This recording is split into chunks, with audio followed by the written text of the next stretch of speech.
Magandang araw po sa ating lahat mga kaagri. Kumusta po kayo dyan? At ngayon mga kaagri ay nandito tayo sa Negros Oriental.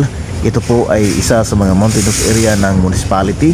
At makikita natin na kahit po ay nasa bukid ito, ay napakaganda po yung pagtubo ng rice mga kaagri, cultivated ng ating mga farmers, rice farmers or expert dito sa Ayungin, Negros Oriental. So ito po yung kanilang water sources, and karamihan sa kanila dito mga kaagri ay nasa land preparation. So whole year round po sila dito mga kaagri dahil napakaganda po yung kanilang water sources.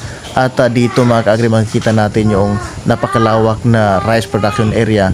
Ito po ay bulubundukin, but napakaganda talaga yung area mga kaagri. Napakagandang tignan and napaka-productive po. And then nasa right side po yung kanilang corn area and then rice din. So diversified po ang kanilang mga tanim dito mga kaagri. Rice, corn, and napaka-sustainable po yung kanilang pag-farm dito mga kaagri. Napakaganda dito sa Ayungin, Negros Oriental. And ito po ay part na ng Negros Island Region or yung NIR. So ito naman po yung Kapatagan mga kaagri. Nandyan po rin yung kanilang malawak na production area for rice. Thank you and God bless.